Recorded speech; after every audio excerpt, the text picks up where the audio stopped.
Hello, everyone, and welcome to the Film Box Podcast, a movie podcast where each week we reach onto our shelves and revisit the films we own on physical media, whether it's a classic we've watched countless times or a hidden gem we're seeing for the very first time. From VHS and DVD to Blu-ray and 4K, we're taking a look back at films throughout history, good or bad. I'm your host, Aaryn Souza, and I'm joined today by my good friends, Connor Jameson and Jasmine Chapatwala. How you guys doing? Doing well. Great.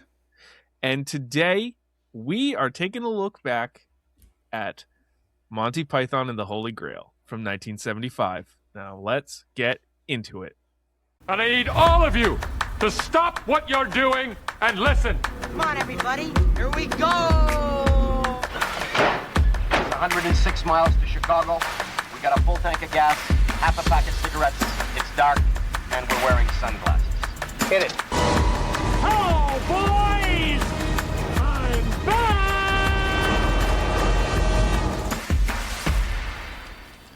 Okay, Jasmine, this was your choice Yes. for Medieval May. So why Monty Python and the Holy Grail?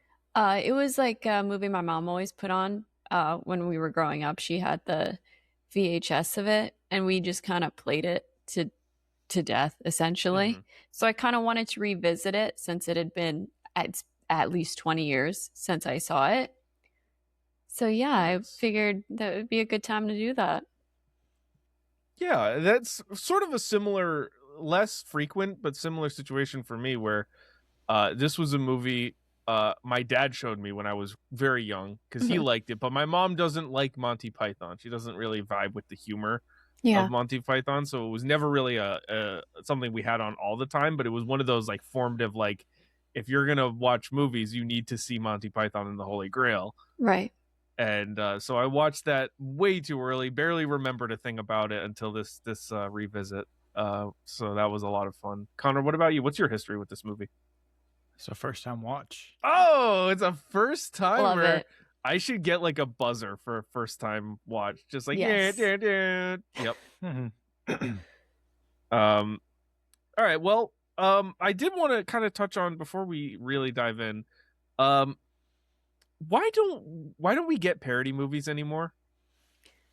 Like at this scale. I know we just got a new scary movie, or we're getting one. But like that's really kind of it. There was a time more recently when we were having a lot of them. Remember, like Vampires Suck, and like there was a few like that. Yeah, and I think those were all happening around the same time, and I think everyone just got bored of it. I don't know. I think the quality got pretty bad too when there was like the disaster movies, superhero movies, stuff like that, when they were just like really just scraping the bottom of the barrel. Because I think they were just doing too many spoofs and not too many bit movies. Yeah. Right. Like this is a proper parody where it's like essentially the story is the King Arthur tale, but they're basically like making a complete farce out of it. And it's so interesting because like it feels like between mainstream TV and like YouTube sketch comedy, this should be a bigger deal. Yeah. Like we should be getting more of these types of things. It makes me think of like people like Curry Barker and Obsession. His background is in YouTube sketch comedy. Yes. And obviously that pipeline kind of goes like sketch comedy to horror. But I really feel like we should be getting a parody movie of some kind in there as well.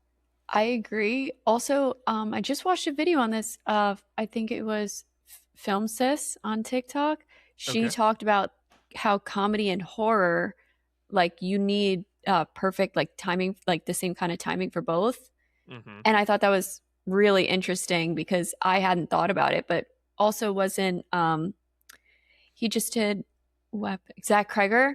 Zach Kreger, yep. Yeah, he also comes from like a YouTube comedian history as well. Yeah, he was with Whitest Kids You Know. Yeah. Yep. I mean, and then obviously, you know, Jordan Peele, Key and Peele, another like major, like it feels like the pipeline from comedy to like comedy YouTube to horror should be the same as comedy YouTube to parody. Yeah. It's like in 2026, Monty Python would be a YouTube group. 100%. I think TikTok is really kind of helping develop like groups like this. I don't know what the group is, but there's like one that I always see on my feed. They're always doing kind of like sketches around just like college stuff, but um I do feel like we're starting to see kind of like maybe another wave of that. It's just since it's the beginning, they have to make their first steps someplace, then move to YouTube and then kind of get the funding and get the recognition to then get into movies. Because I feel like with sketch comedy troupes, there was The Lonely Island, and then Please Don't Destroy. They tried to bring into SNL, but I don't think people were vibing with them. I thought they were funny. I mean, their pre-recorded bits were quite popular, but now they're just not doing it anymore. Yeah, I don't know. Maybe everyone's bored of it. It's a weird phenomenon because it feels like there's an audience for it, but the long form sketch comedy or parody film is just not really a thing. It's very strange. Okay. Well, let's dive into our Letterboxd.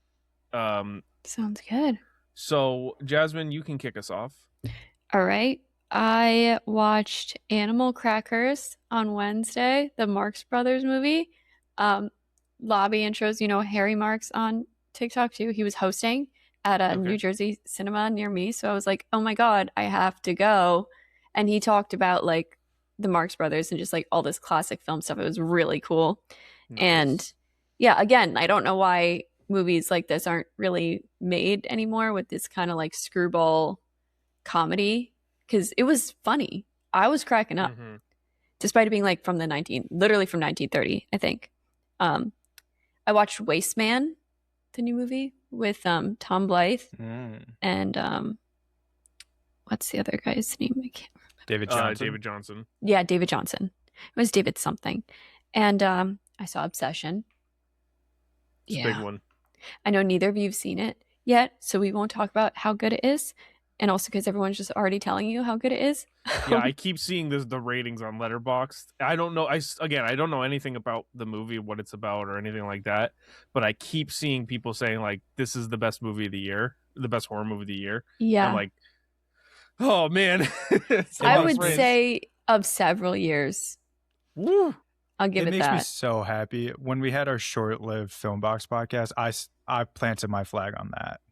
It would be the best movie of the year, or best horror movie. But I mean, I'll expand on it. You'll probably be right. But I mean, Backrooms is in a few weeks, and then Monty Python and the Holy Grail. Nice. And what do you have to drink this morning? Absolutely nothing. Oh, that's tough. Just kidding. Just my water. It's off in the corner. Usual. All right. Well, I have seen 8 movies since we last recorded. Oh wow! I've been kind of on a bit of a heater. Really diving into more like lesser known stuff. Over the last 50 years, I just did a newsletter, a brand new newsletter on our Substack called Real Reflections that I talked about some of these movies at greater length, some of the types of movies that we don't really see much of anymore. Starting off with the movie Death Game from 1977. This is a movie that stars Sandra Locke, Colleen Camp, and Seymour Cassel. This is the movie that inspired Knock Knock, the Eli Roth film with Keanu Reeves and Ana de Armas. Crazy movie, crazy concept. Thought it was fine. Then I watched a movie called One False Move, which is a 1991 neo-noir directed by Carl Franklin. It stars Bill Paxton and Billy Bob Thornton and Cinda Williams and Michael Beach. This is a really cool movie. Bill Paxton is storing 110 miles an hour in this movie. Just one of the best performances I've ever seen. He's just absolutely electric. Then I watched Lifeguard from 1976. These are all movies that have been on my watch list on Letterboxd, so that's kind of like why I've been diving in. Because like I keep adding stuff to my watch list and then like not watching them. Yeah. So Lifeguard is a 1976 movie. It's Sam Elliott's breakout film about a lifeguard a 32-year-old lifeguard who is kind of coming to a point in his life where he's like evaluating who he is, who he wants to be, what he wants to do. Is this what he wants to be for the rest of his life, kind of thing? It's a very interesting character study that like is disguised as like a sexy beach romp. It's pretty fun.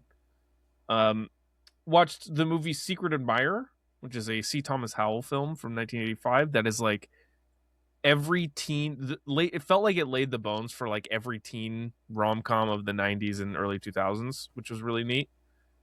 Watched a movie called Personal Best, which is a sports movie about track and field, about two Olympic hopeful track and field runners who fall in love. Really cool movie. I've never seen the human body portrayed in the way that it is in the movie, purely from an athletic standpoint and just in general.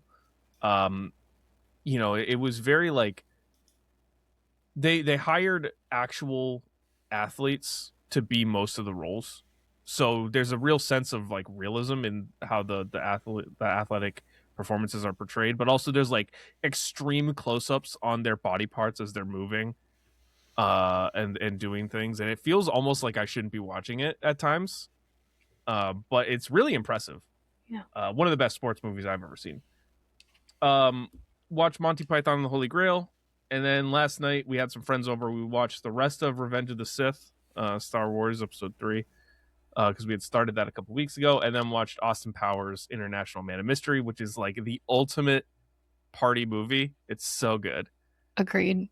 So that's what I've seen. Very nice. That's kind of one of those spoof comedies you're talking about too. Absolutely. It's a great parody on Bond. And honestly, I would say, you know what? I will say this. Austin Powers, I think, is better than any Bond movie. I would take Austin Powers over literally every single Bond movie.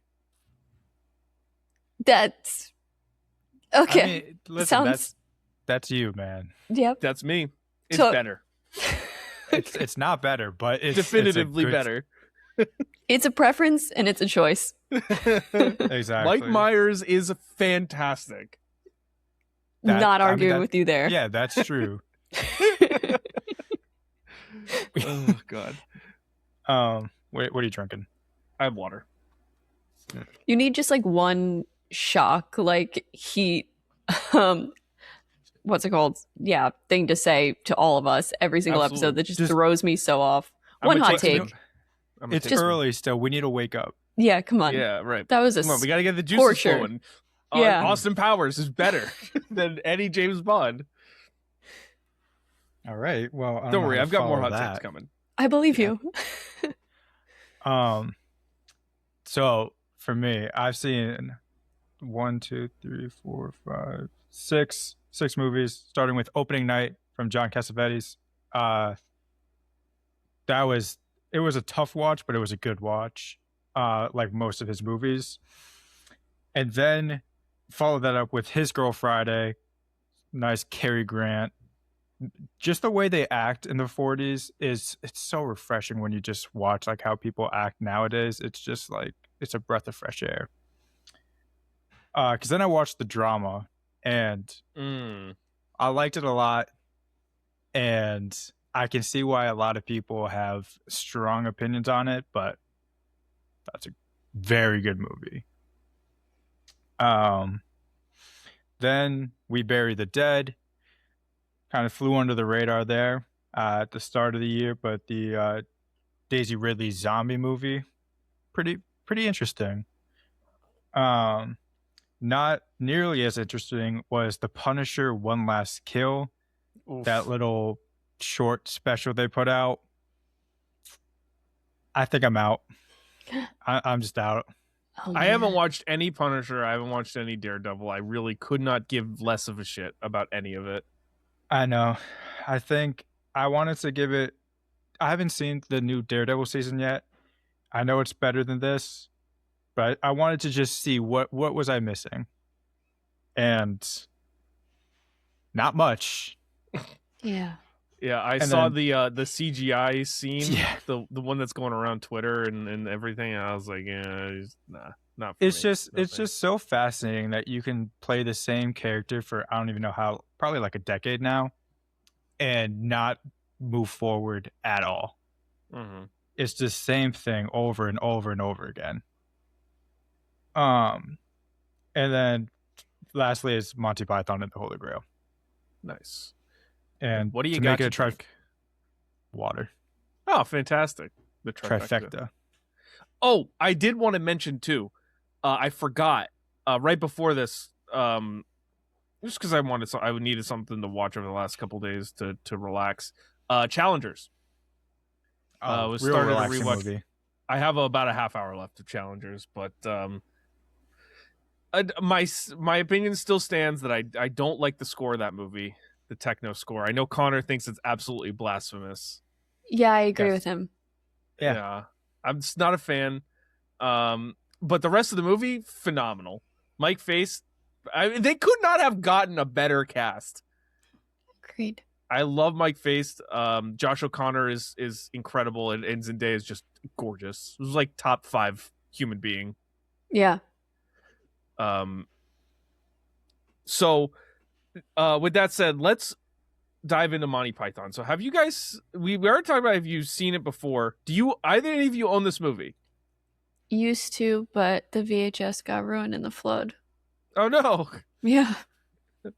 Sounds like a whole traumatic thing. I won't make real. Yeah. No. Let's not talk about all my VHS tapes that are gone forever. Oh no. Anyways. Connor, you don't own this? No. That's okay. I do. Don't worry. Yay! I got you. This is just a DVD of Monty Python and the Holy Grail. There's some fun special features on here though. You can see the amount of special features on this DVD. I don't know. I can't verify how many of them are real and how many of them are gags, because there are some in here. New fascinating scene selection feature: all moving, all singing, all tax avoidance. I don't know what that's going about. How to use your coconuts, an educational film. It's also featured on the back of this. Don't know what that is. Monty Python and the Holy Grail in Japanese with English subtitles. I kind of want to watch that. Yeah. Monty Python and the Holy Grail in Lego. That sounds sick too. Don't know if it's real. There's a special feature just titled "A Load of Rubbish," a surprise package of mystery items specially included for the mentally challenged.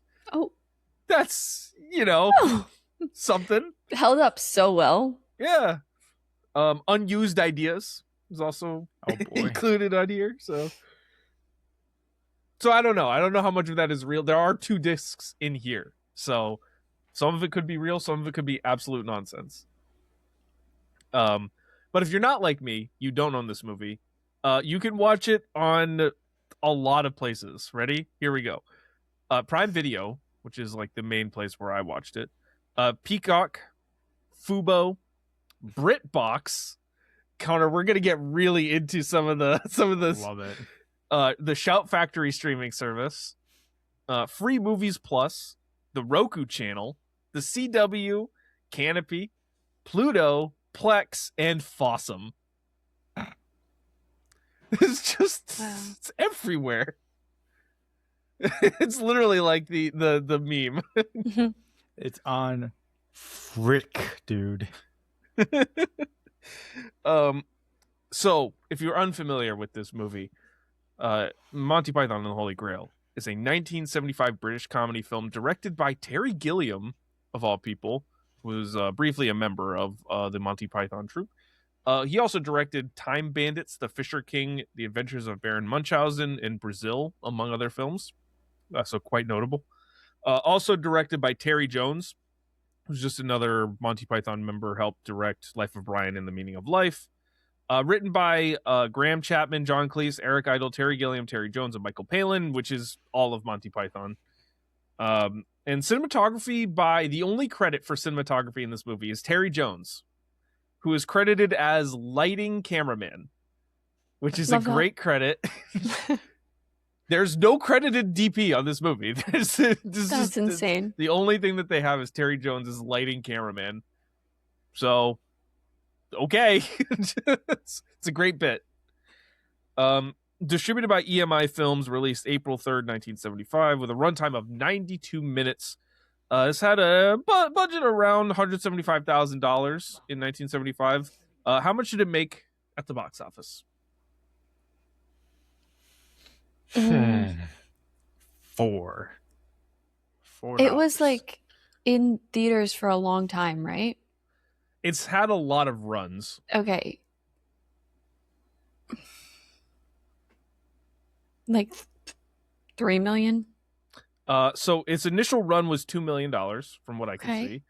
It's over 5 million worldwide since, with all of its re-releases, which is not bad.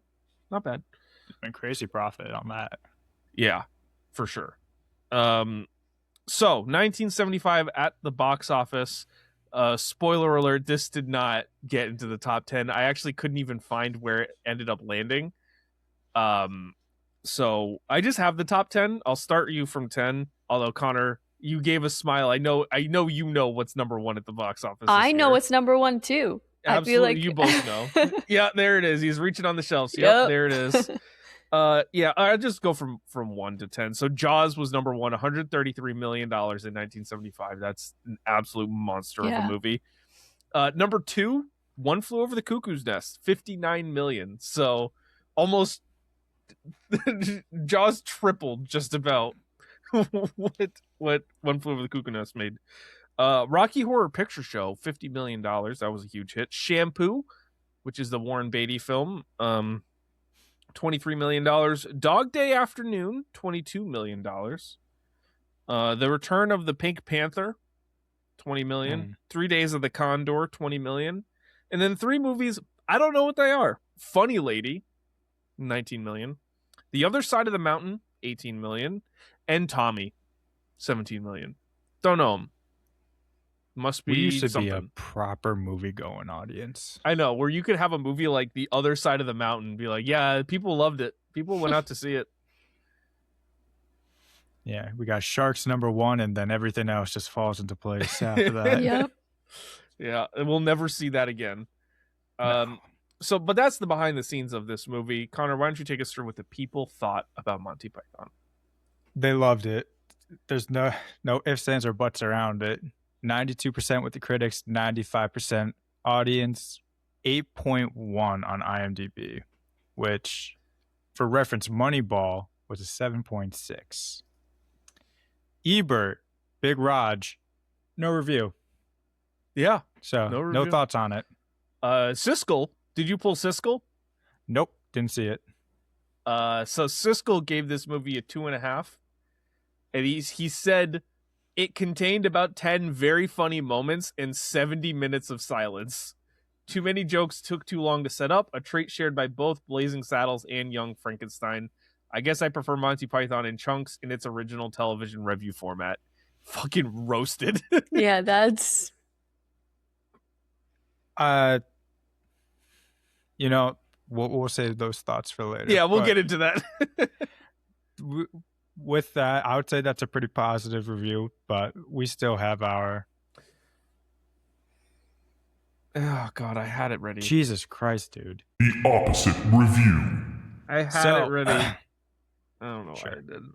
This one comes from M. Jordan Jones, who said, "What the heck did I just see? I think this movie put me through the shock at how cheesy, corny, stupid, unfunny, and how completely pointless it was. What is up with these stupid comedies? I could barely watch the whole movie, but it still was very hard for me to watch considering how I have a sick sense of humor. The film was just really not at all funny to me, though seriously, everybody says that this movie is hilarious and is entertaining. Well, to be honest, it's neither. This movie, to my opinion, is on my top 10 worst this is terribly written. Top 10 of worst films.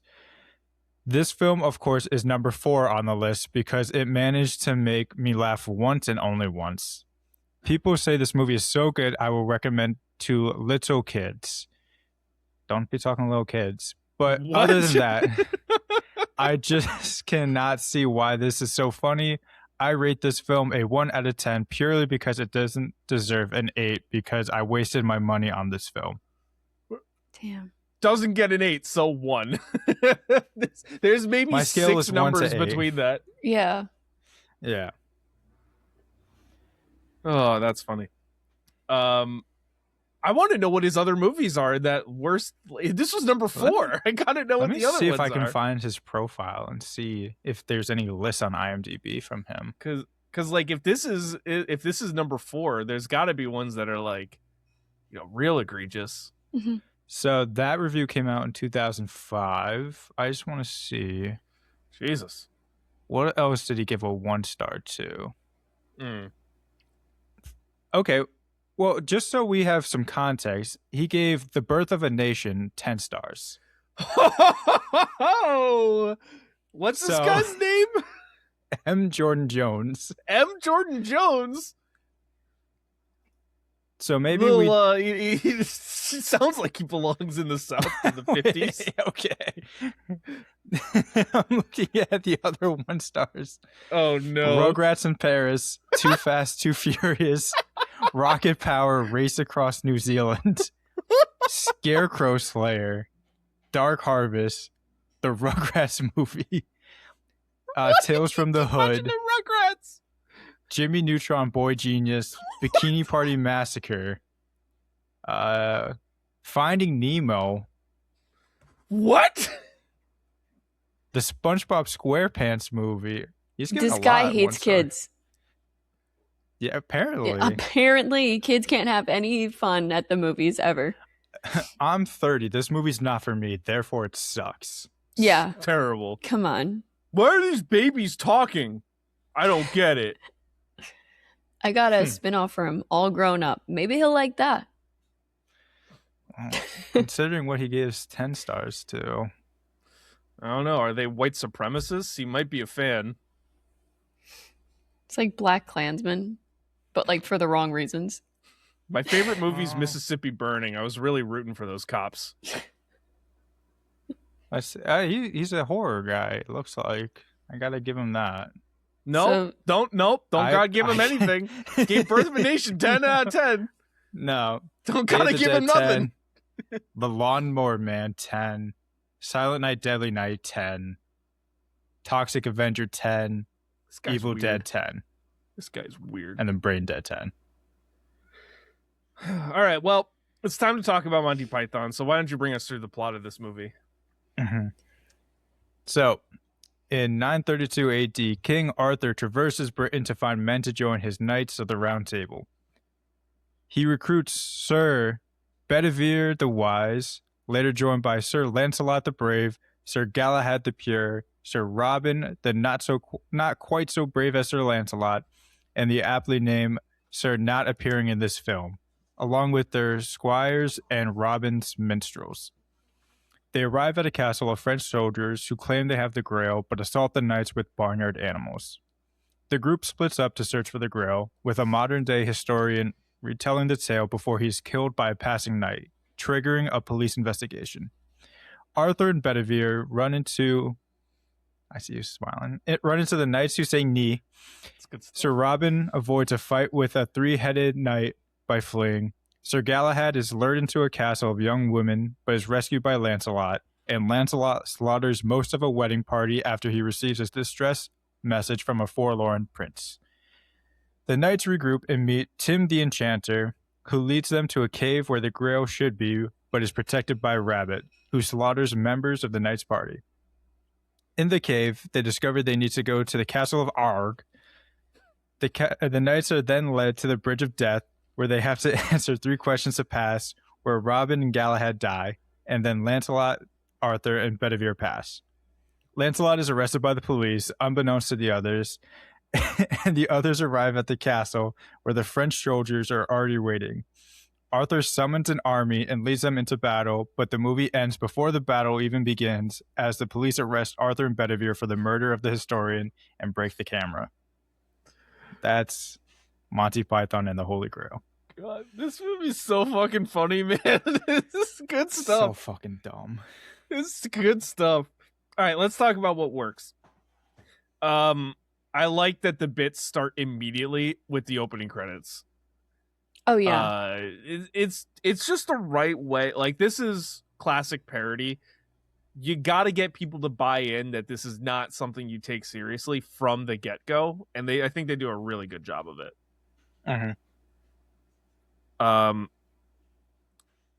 Beyond that, though, I mean, if we're being like serious filmmaking perspective, costumes and set design top tier. Everything looks awesome in this movie, especially for like how low budget it is.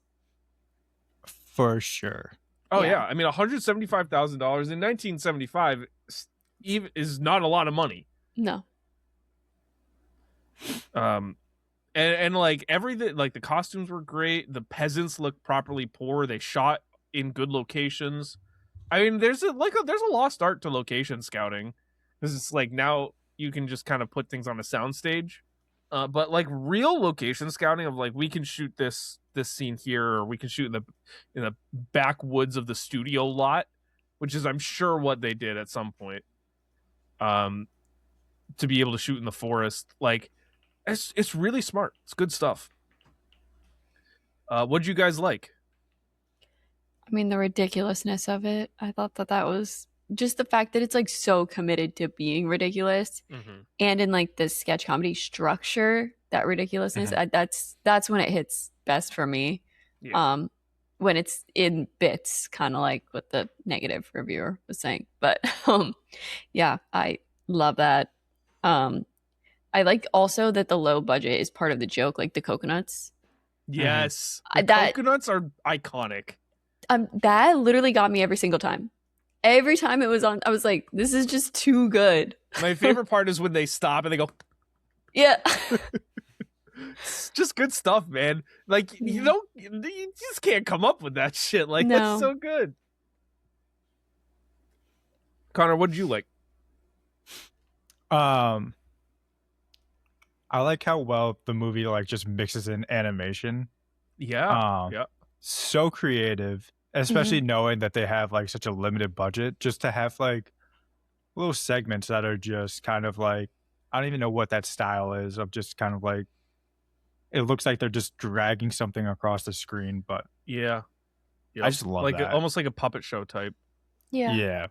I had that noted too. Like the live action filmmaking is good. The animation stuff, they had like the stop motion scene with God when he was telling them to go find the Holy Grail. Like, that's a really cool mix of stuff. Yeah. That just, you wouldn't expect to see that in a movie like this. Especially when they mix the two, and like you have like the whole monster scene in the cave. Yeah.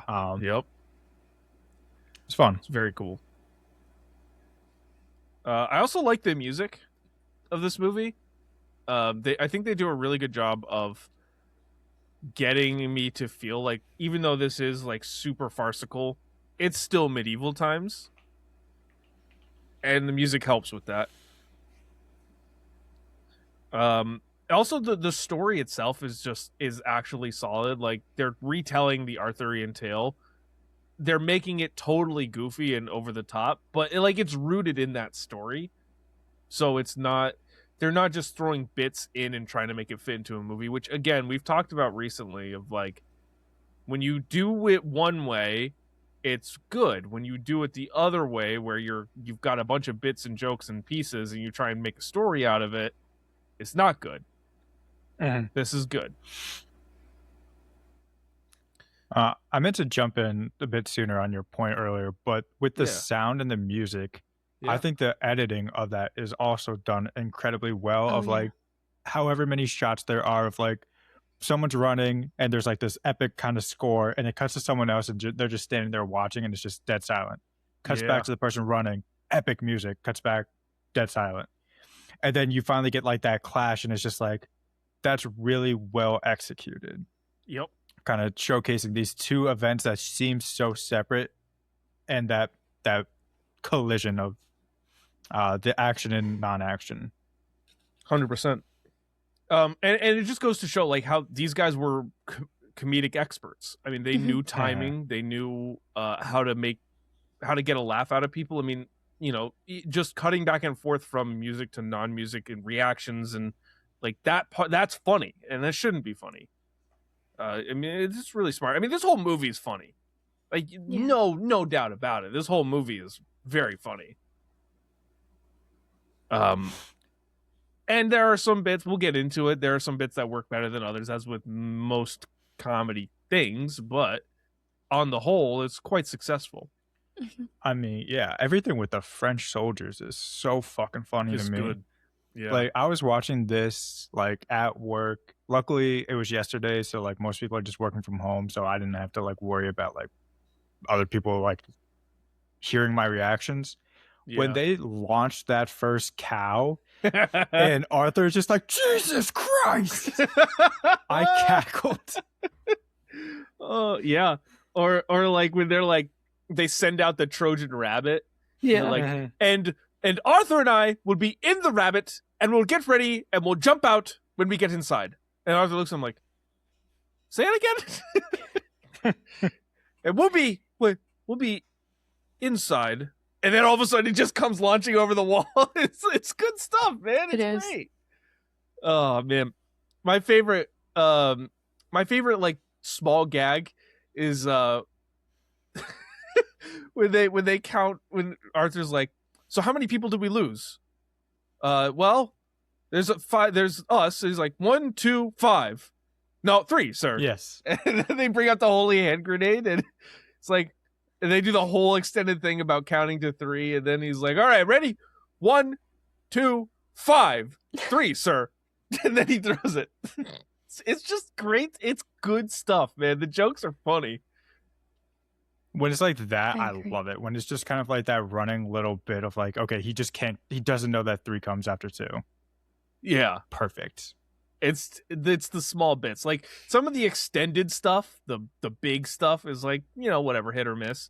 But the writing is so sharp that you just can't you can't get over it. I mean, there's so many quotable moments of in this movie. We're gonna get to it in best moments, but for sure. What else worked for you guys? I love an anti-climax comedy style. Yeah. And they do it often. And I just, it was just good. Like you said, it has, you know, a lot to do with the writing and the delivery. Just comedic timing in general. So good. Actually funny. And I feel like those parts really held up for me. Yeah, it's such a fun, like, it's just over, just done, just gone. Yeah. I also really like, there's something charming about filming on older film cameras versus like digital or even modern film cameras. There's something that feels so classic about it, I guess, for a lack of a better word. They're like cozy. Yeah. And I don't know, I vibe with that style a lot. Yeah. Some people really like the clean look of digital or updated modern film cameras or whatever. There's something about an old school film camera that just has a vibe to it. Yeah. That I that works with me. Sticking to the vibe, this is one of those movies where you can feel that like they just all got together, got to dress up, and just had so much fun doing all of this. Like, it just showed throughout the movie that everyone really was like invested in it. They were having fun. They were like, I don't know if they were ad-libbing at any points, but they were just like bought in, riffing off each other, just having a grand old time. And when you see people have fun, it just makes it a more fun time. Agreed. You're muted, Aaryn. You are still muted, Aaryn. Yeah, it's fine. I know. Now I'm not. It's like you get people, you get to see that fun that they're having. In the dialogue and the jokes and the day players who have like legitimate moments in the movie. We'll talk about some of those things, but like one of my favorite scenes is when they're like accuse that woman of being a witch, and he's like, "What makes you think she's a witch?" And he goes, "Well, she turned me into a newt." A newt? I got better. Like, it's great stuff, man. It's so good. Like when he's like, "What floats?" and someone's like, "Bread." A small pebble. and their whole deal. If it weighs larger than a duck, then she's a witch. It's like, what are you even talking about? I don't like math, but the math joke was killing me. Where they're like, "Well, it doesn't make sense. You can't. They couldn't carry the coconut from." Yeah. They have to flap their wings 43 beats per second. Maybe there was 2. Oh man. Before we devolve into just yelling out bits, because that's coming up in best moments. Anything else you want to touch on for what works before we go to what doesn't work?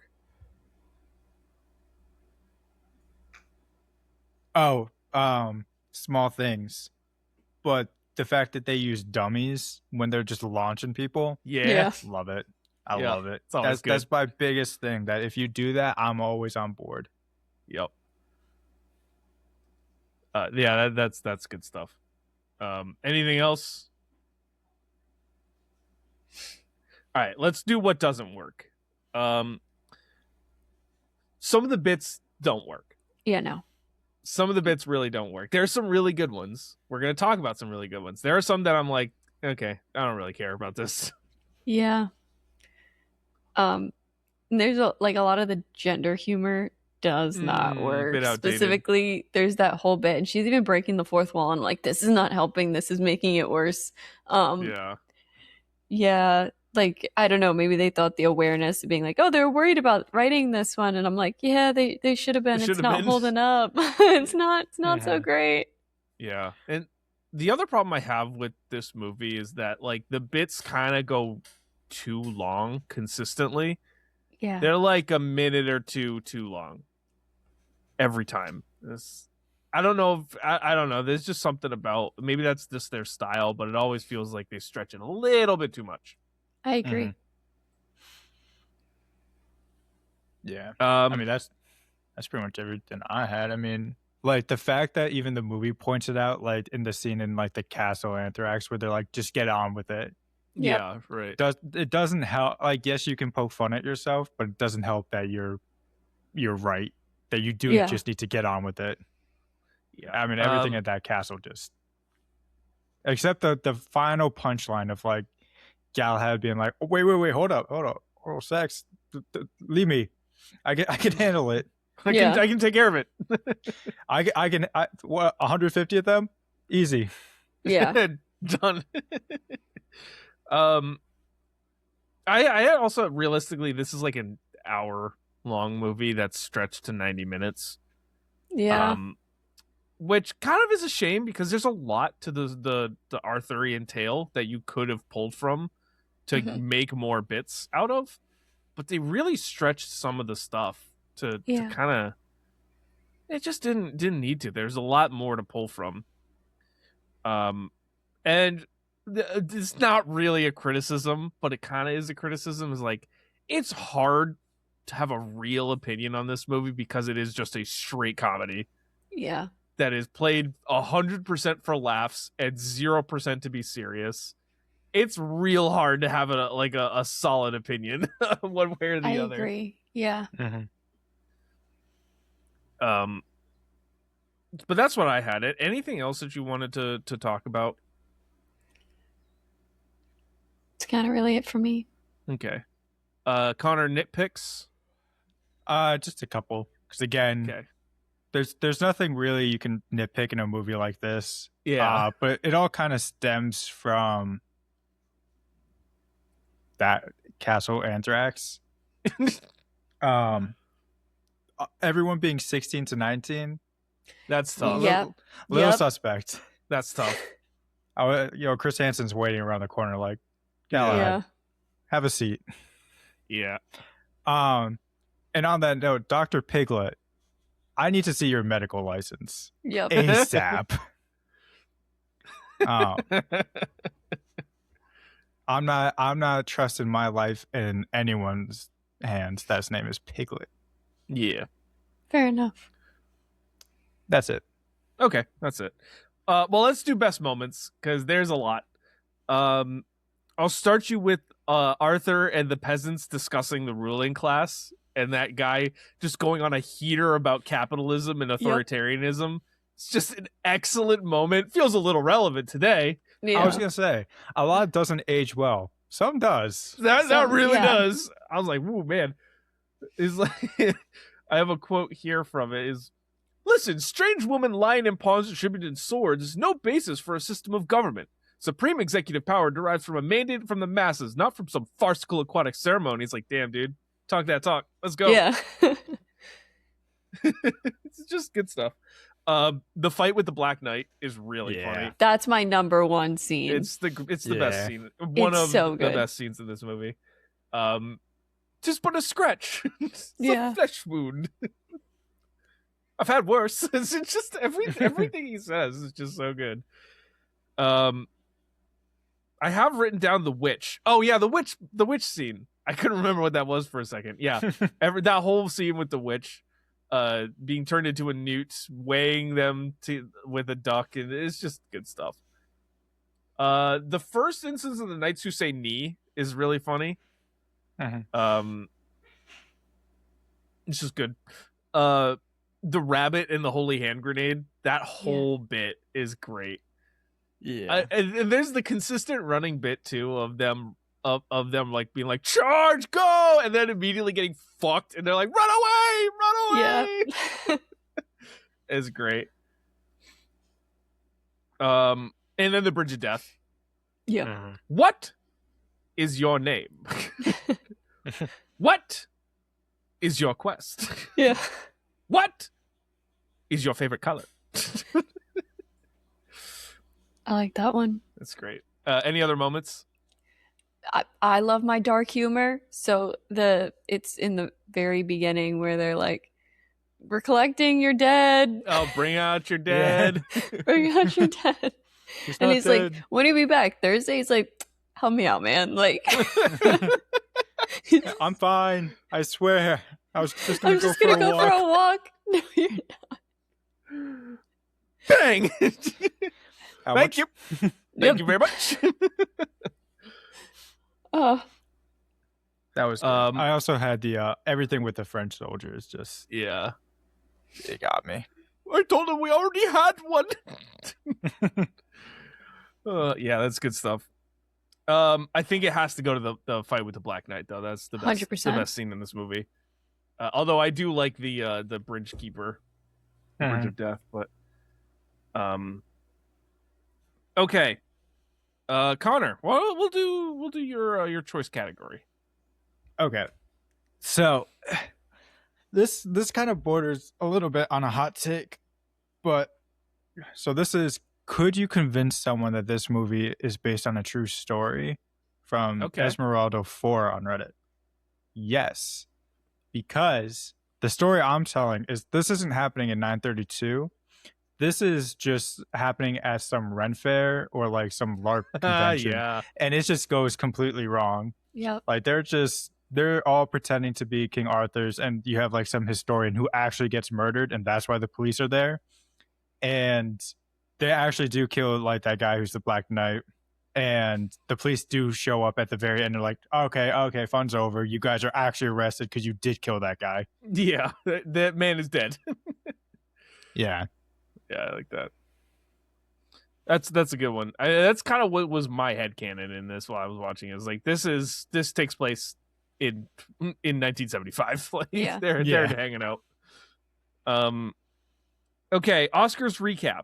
This movie was nominated for 0 Oscars, shockingly. Yeah. Not really an Oscars movie. No. And that's okay. Not every movie has to be, but if you had to choose one, I would give it to adapted screenplay. Yeah. It was a fairly weak back half of that category. Let's see. Very strong front half. Headlined by One Flew Over the Cuckoo's Nest and Barry Lyndon. But the other nominees for adapted screenplay: The Man Who Would Be King, John Huston, Profuma di Donna, no idea, and then The Sunshine Boys, which is Neil Simon's screenplay based on his play. Okay. There's some room for it, I think. This movie's really smart. It was not really well received at the time. It was more mixed at the time of release. Obviously, it's been reevaluated since then, but I feel like you could slide it in there. Otherwise, you're not getting anything else. No way. Maybe art direction. Oh, that's good. There was no production design. Yeah, time, that's right? what I was gonna say, but it didn't exist. Yeah, so I mean, I guess maybe if that exists, it may get one, but and that's okay that it didn't. There's not every movie's an Oscar movie. Okay, Heat Check. I mean, take your choice. Yeah. I had the guy who was monologuing on capitalism and aristocratic rule. That's just me. Yeah, that one was good. I have the bridge keeper, Terry Gilliam himself. Yep. Yeah. It's good. It's good. I gotta find his name. Whoever the French soldier who is just doing all the speaking, because it's just hilarious. I don't know what his name John is. Cleese as French taunter. Oh, perfect. Great choice. Good pull. Good pull. They had so many roles. Yeah, I know. Everyone's wearing multiple hats. Yeah. One other moment that we didn't talk about that I really like is like the religious people like just hitting themselves in the head with the fucking boards. I don't know why that's in the movie. It serves no purpose, but it's there and it's great. Okay, Connor, this is your award. The Connor Jameson Award. Would this be better if a shark was in it? Yeah, I think without a doubt. You just have like, there's so many bodies of water that you can just plop a shark into, and then just have like, maybe it's a talking shark, because then you just have like, if we're going back to what my theory is, that it's just like a Ren Fair. Everyone's just super high. Fair. I like it. So it's a talking shark, and maybe that replaces the bridge keeper, and it's like, hey, you want to pass my river? Answer my questions, otherwise I'm going to eat you. I like it. Put him in the body of water by the peasants and have him agree with the peasants. Yeah. Yeah. I like that. All right, Jasmine, we'll do your choice category. Okay, my choice category is a line from the movie that could also be an inspirational quote. Ooh, this is a good one. I don't know if maybe it's because I'm watching a lot of The Pit, but I think you make a motivational poster that says it's just a flesh wound, and you put it on like the side of like a hospital room. It's just and like the OR, like maybe specifically in like the surgical wing. Yeah, that's good. I think that it'll give people a chuckle. Yeah, when they're getting their fingers reattached. You know, why not? I like that. It's just like a different quote in each wing. It's like, I've had worse. Yeah. It's like a different limb missing. Yep. Yeah. Oh, God. Yeah, that's good. That's a good one. Okay, modern day recast. So we recast kind of the four main ones. Arthur, Lancelot, Robin, and Bedivere. I don't really know what you guys use as a strategy. I was just kind of fan casting because it really doesn't matter. So, but for Arthur, I had it's Jason Bateman. Not bad. Why not? You're not going British, huh? None of my picks are British. Oh, I tried to stay British.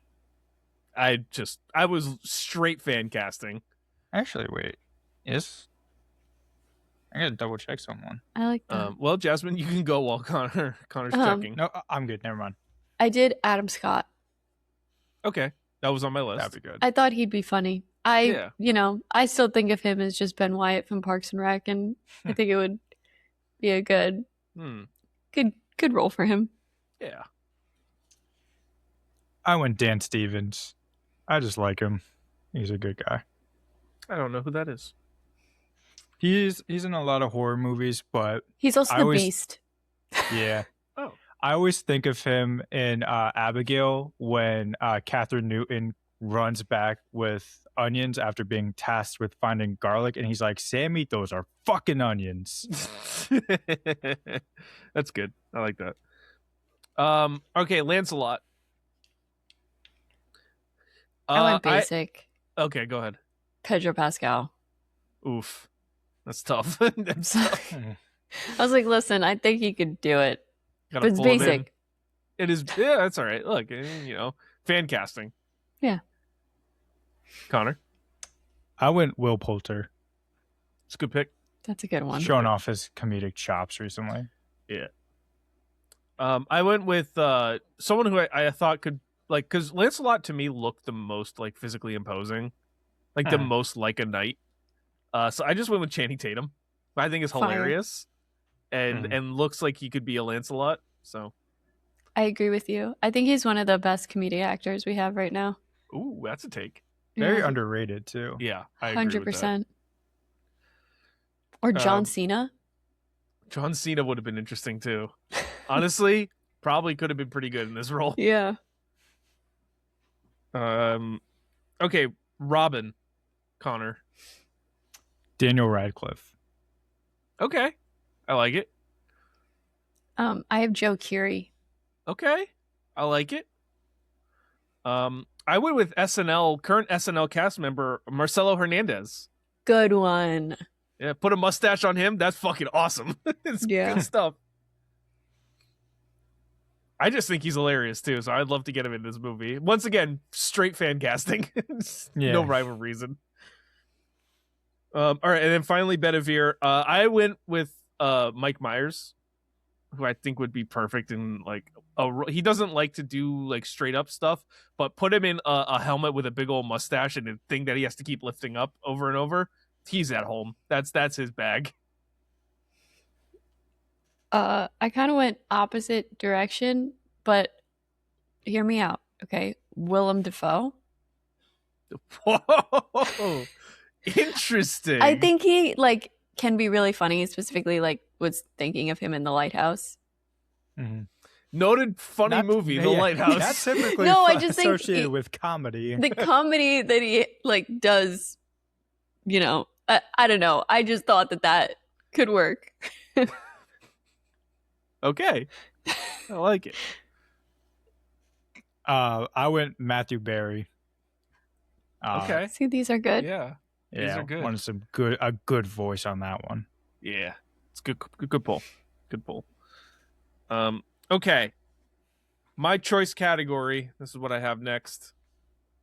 I went with the "Would this movie be better if Gimme Shelter was shoehorned in Martin Scorsese style and where?" From Mostin33A on Reddit. I mean, when the rabbit attacks the knights, just Gimme Shelter over the top of it. That's fucking awesome. And make it like 30 seconds longer of just rabbit massacring knights. Yeah. Absolute carnage sent to Gimme Shelter. It's just the best thing I've ever seen. Okay, hot takes. Who wants to start? I can go. I feel like mine's probably the lightest. Okay. Yeah. I don't think Family Guy exists without Monty Python with the way that they do bits. Yeah. Because like I like that. I think this came to me specifically when they were in the prince's room and the dad just kept being like, okay, I go, you guys stay. he does not leave, and the knights are just like, okay, so we'll go with you. He comes with us. It's just like 5 minutes of that. Yeah. And you just think about like the scenes of Family Guy of like when Peter's trying to pick up the frog for like 2 minutes. Yeah. Or like use the forklift to pick up the whale. You gotta get that inspiration somewhere. Hell yeah. I like that. Fair enough. Okay, my hot take. I don't really think Monty Python is anything culturally without this movie. Yeah. I mean, Life of Brian kind of had a little bit of a moment. Nothing else they did really is relevant to anyone under 50. And with this movie, I think they largely would have been forgotten if they hadn't made this movie. I can agree with that. I think it's a good take. To be honest, I thought Monty Python was just a guy. See, exactly. They have like hardly any cultural relevance outside of this movie. Yeah. I was like, Monty Python's kind of a sick name. Yeah, right? I was going to say. It is a good name. Mine is that I think that this movie works better as their singular sketches and not as a movie. Like, I would enjoy it more if I'm just looking for a specific YouTube clip of it and I watch a scene rather than all at once, just because I think the energy doesn't quite line up pacing-wise. So, yeah, you're not wrong. I had a very similar idea of like, this is a movie that you could probably very much enjoy just on TikTok as well. Yep. Yeah, this is actually made for TikTok. Monty Python and the Holy Grail is a TikTok movie meant to be consumed with Subway Surfers. And it's Monty Python and Baywatch are like movies made for TikTok. Any of those people who upload entire films to TikTok, you're doing good work. Do it for the right movies. Mm-hmm. This is your next project. Yeah. I end up, unfortunately, being a consumer of those things because I see something and I'm like, oh, this is interesting. And it's always fucking like The Good Doctor or like Chicago MDs on my fucking feed. And I'm like, but now they've been doing this thing where they got the voiceover just underneath the what's going on, and I'm like, stop it! I don't want that. And it's never right too. No, it's never right. It'll be like showing you a clip from like Moneyball, and it's like it's showing you Billy Bean. It's like this player is trying to get more money to play in the game when he's just like trying to trade for Kareem Garcia. It's like, nope, not what's happening. Oh god, it drives me nuts. And I shouldn't be consuming this stuff. I know better. I know I'm like, this is not for me, but I can't stop. I don't even like The Good Doctor. But every time he says, I am a surgeon, I can't stop, man. One of these days, like the 1000th, like, what's the law show? Law and Order? No. Like, with the guy who's like never went to Harvard. Oh, Suits? Yeah. Suits. Maybe like the 101 clip, I will actually watch Suits. Yeah. But until then, I will just consume it strictly on TikTok. No, like, and straight up too, it's like I watch one and it's like one passes by my feed and then TikTok's like, oh, you want to see, this is the only thing you want to see for the next 3 weeks? Got it. Done. I'll only show you this. You love this. Yeah. Whoa. It's this like is for you. I watched a 20-second clip of this show, and now I've basically seen the whole show because I can't stop getting it on my feed. Oh, TikTok, man. Okay, paying homage. I've got a couple here. In the final scene in the big battle, apparently there's someone dressed like Fred Flintstone. Thought that was pretty funny.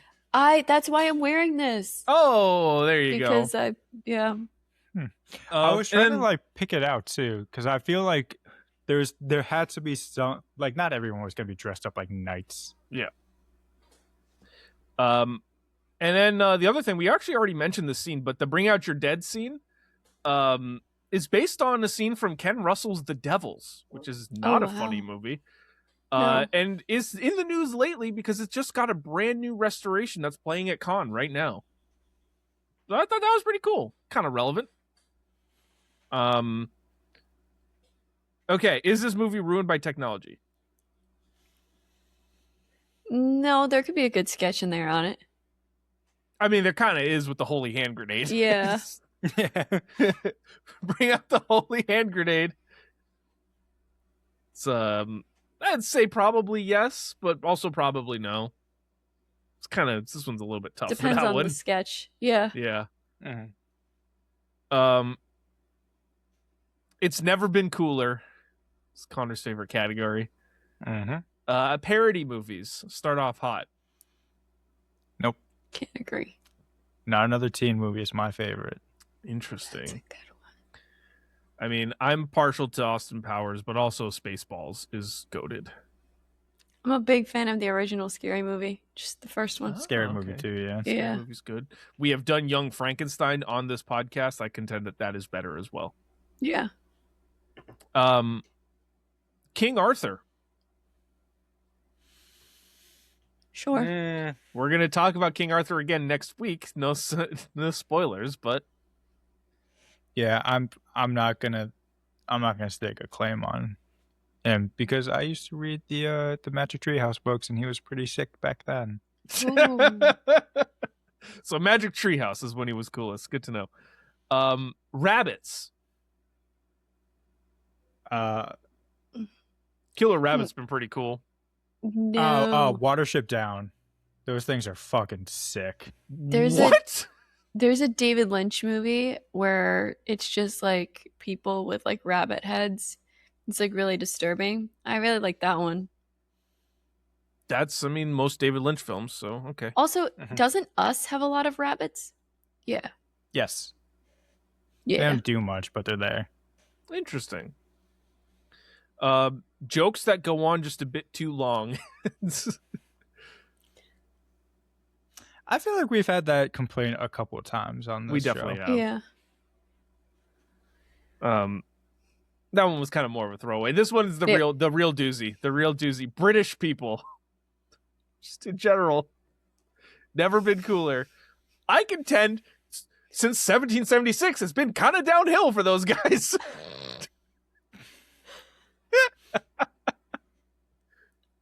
They had a little bit of a blip, a little bit of a resurgence with the Beatles, but I mean, the general trend has been Empire of Britain. Now they're just an island. But Princess Diana. Yeah. Crown. I'm not going to say what I'm going to say. No, don't. I really thought about it. No, I mean, hey. Apparently, Gimme Shelter, that it's Rolling Stones. Yeah. I don't know. It's been downhill since the good old revolution. For the folks across the pond. Okay, what prop are you taking home? Any of the Black Knight's limbs. Oh, okay. Just like severed one limb. Yeah. I'm displaying it. It'd be on that wall, like nicely displayed. Disturbing. Would you want like both of his arms or just one arm? Whatever one they're willing to give me, an arm, a leg, I don't care. Just one of the limbs. I just want there to. I don't think he had much say. No, that's what I'm saying. I'm like, that's fine. I could take whatever. It's disturbing. Okay, Connor, what do you Thanks. want? I want the Knight of Knees helmet. Oh, okay. That thing was sick. All right. I'm surprised I want the holy hand grenade. Unpinned, of course, or pinned, of course, not unpinned. Unpinned, and I have it for 3 seconds, and then that's it. No, I want the holy hand grenade. That'd be sick. Yeah. Yeah, but your cats are just gonna 100%. knock that thing over, and then boom, there you go. So my other choice was any number of the rubber or broken swords that they use throughout this movie. There's a couple moments where like some of the Knights of the Round Table are running around and their swords are just like this big. They're just broken in half. There's one particular moment with the French squad after they run away where King Arthur runs down the hill and his sword literally goes like this as he's going prone. It's really funny. They should have gone like full out and just given them like balloon swords. That would have been so good. Oh yes. Okay. MVP of the movie to finish us out. I say Terry Gilliam. Yeah. Yeah. Kind give it to him. of comes out the best out of this movie. I agree. Okay. So that brings us to the end of our review, which means we got to do our scores. Jasmine, this was your pick, so you get to go first. So my score is a 3.7. Okay. Because it just didn't hold up the way that I thought it would. And there were, like you said, some sketches that go on a little too long. Some of them really got me. Some of the time I was cracking up, but yeah. So. Yeah, I mean, I'm kind of feel the same. I think the point that you brought up of this is like better as just watching individual sketches is quite relevant. I'm giving it a 3.25. Nice. The whole of it is funny. It's very funny. I quite enjoy it. It's hard to take it real seriously because it's just played for, total comedic factor. But you're right. You can watch any of the individual bits and I'll have a great time. But I don't need to watch the full front to back story of Monty Python and the Holy Grail again. Mm-hmm. Just probably watch, the Black Knight Duel or the Knights Who Say Knee or whatever. Yeah. And that's all stuff you can find on YouTube, so it's like makes it real easy. Yeah, I'm in the same boat as you, Aaron. It's kind of just bits and pieces that I like, and the whole is kind of just not underwhelming, but it's there. So I don't know where I'm at. So I don't do it often, but I'm gonna split the difference. I'm also gonna give it a 3.25. Whoa, that's nice.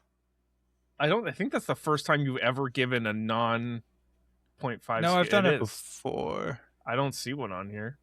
Oh, I thought I gave something. Oh, maybe I changed. I thought I gave like Little Women like a.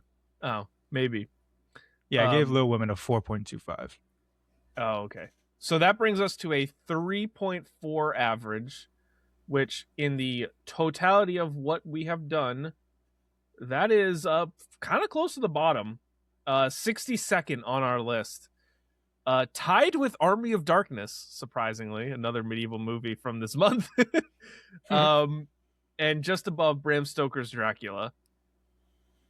So that is where Monty Python and the Holy Grail sits. Next week, we will be taking a look back at John Borman's Excalibur, which is my choice to finish out Medieval Movie Month, another retelling of the Arthurian tale.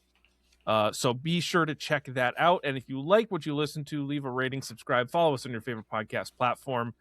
It lets us know we're doing a good job. Lets us know you enjoy the pod and what you're listening to and all that stuff. We put a lot of work into this and all the stuff that we do. You can go to our TikToks, the Filmbox Podcast, for clips of this show, as well as Jasmine's TikTok. She's been putting out a lot of amazing content. Thank you. Really working hard, really doing a lot of great stuff. So make sure to check her out. And you can go to our Substack. I just put out the first issue of Real Reflections, which is my new weekly newsletter every Friday. So be sure to check that out and sub there. It's free to subscribe to. You get everything right to your inbox and your email. So make sure you sub to it and read what we write. Connor just put out a review for Hokum that you can only see there. So if you're interested in those kind of thoughts too, and we've got all kinds of stuff coming out. I'm going to be doing a Star Wars ranking for next week's Real Reflections. So you can be sure to check that out too. And make sure you check out our Letterboxd too. You can see what we're watching when we're watching it. You don't have to wait for each episode to find out that I've been watching a lot, or that Jasmine's been watching a lot, or that Connor's not watched anything at all. Because that happens sometimes. But rarely. And with that said, that's going to do it for this episode of the Filmbox Podcast. We'll see you next time. Peace. Bye.